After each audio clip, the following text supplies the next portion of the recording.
जय Shri Radhe Krishna. I hope आप सभी बहुत अच्छी होंगी। चलिए आज मैं आपसे डिस्कस करने वाली हूँ भक्ति योग के बारे में कि भगवान की भक्ति कैसे करें।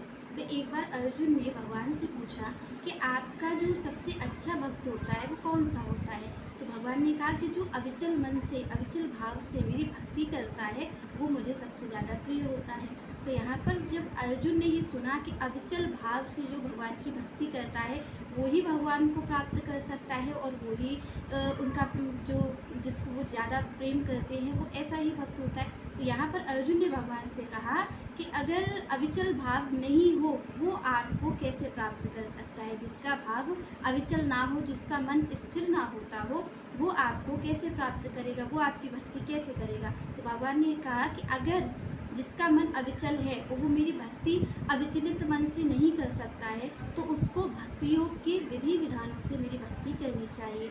तो फिर भक्ति योग क्या है, यहाँ पर आप ये सोच रहे होंगे तो भक्ति योग क्या है।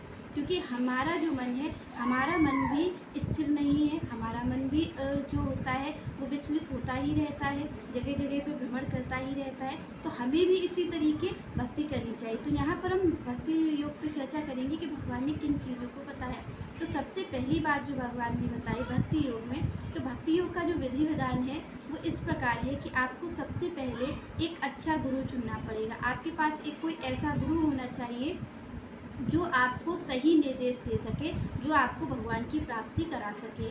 उसके बाद आपको क्या करना चाहिए कि आपको ब्रह्म मुहूर्त में उठना चाहिए। भगवान ने सबसे पहली जो बात बताई है वो बात आपको बताई है कि आपके पास एक अच्छा गुरु होना चाहिए जिसके निर्देश में आपको कार्य करना है। अगर आपके पास अच्छा गुरु नहीं होगा तो आप कहीं पर भी भटक सकते हैं। जहाँ आप भटकेंगे तो आपके गुरु क्या करेंगे, आप पर नज़र रखेंगे, आपको सही मार्ग दिखा सकेंगे।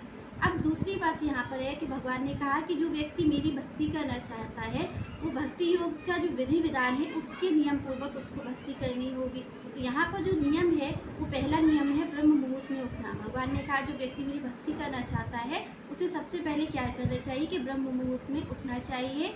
और ब्रह्म मुहूर्त में उठने के बाद स्नान करे, मंदिर जाए और मंदिर जाने के बाद सेवा करे। जो उसके पास विग्रह है वो किसी भी रूप में मुझे पूज रहा है तो जो उसके पास विग्रह है उसमें जो फूल चढ़ाने हैं तो फूल तोड़े, वो सबसे पहले फूल तोड़ने की सेवा करें। ऐसा नहीं है कि कुछ लोग ऐसा करते हैं कि भगवान की पूजा तो करते हैं और वो क्या करते हैं औरों से ही सारी चीज़ अरेंज करवा लेते हैं। तो यहाँ भगवान इस चीज़ को मना करते हैं। भक्ति योग क्या है कि सारी सेवा भगवान की हम अपने हाथों से ही करें, हम किसी भी कार्य को दूसरे से ना करवाएं। तो भगवान यह कह रहे हैं कि अगर आपको फूल भी भगवान को चढ़ाने हैं तो आप उन फूलों को सबसे पहले तोड़ करके लाइए। तो यहाँ पर सबसे पहले भगवान की सेवा के लिए फूल तोड़े, भगवान को भोजन ग्रहण करना है तो उसके लिए वो भोजन तैयार करे। यहाँ पर भगवान इन चीज़ों को कह रहे हैं कि वो अगर मेरी सेवा करना चाहता है तो हर कार्यों को वो अपने हाथों से मेरे लिए ही करे।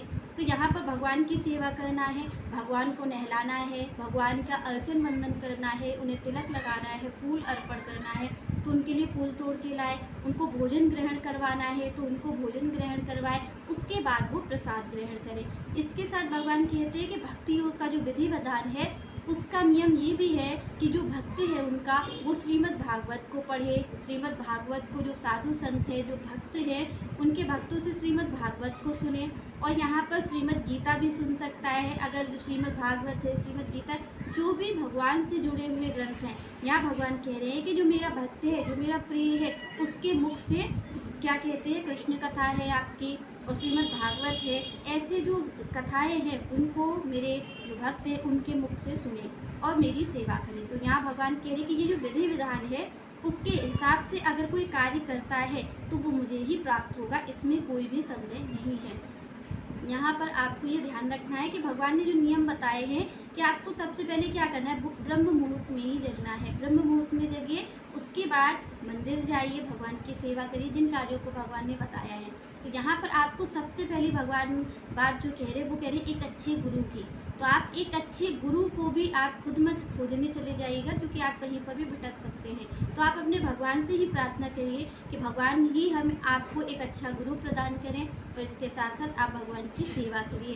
ब्रह्म मुहूर्त में जागिए और भगवान की सेवा करिए। यहाँ पर भगवान कह रहे हैं कि कोई भी सेवा आपको दूसरे से नहीं करवानी है, उनकी सेवा आपको अपने हाथों से ही करनी है। जब आप अपने हाथों से उनकी सेवा करेंगे तभी तो उनके प्रति प्रेम आपका जागृत होगा। यहाँ पर आपको इन नियमों का पालन करना है। जो भक्ति योग का नियम है वो यही नियम है। तो यहाँ पर आप इन नियमों का पालन करेंगे तो भगवान कह रहे हैं कि जिसका मन स्थिर नहीं है, जिसका मन अविचल है, नहीं हो पाता है, कि जिसका मन इधर उधर भागता है, वो भी भक्त मेरी प्राप्ति कर सकता है। और कैसे कर सकता है? भगवान कह रहे हैं जो भक्ति योग के विधि विधान है उनके द्वारा। यहाँ पर आपको पता चल गया होगा कि यहाँ भक्ति योग के क्या नियम है, और यहाँ पर इन्हीं चीज़ों की और इसके साथ साथ संतों की भी सेवा करिएगा, क्योंकि अगर आपको भगवान की कृपा चाहिए है तो भगवान का वास हमेशा साधु संतों में ही होता है। यहाँ पर साधु संतों की सेवा करिए, जिससे कि उनकी कृपा से आपको भगवान की भी कृपा आसानी से मिल सके। चलिए नेक्स्ट चर्चा हम नेक्स्ट वीडियो में करेंगे। तब तक के लिए जय श्री राधे, जय श्री कृष्ण।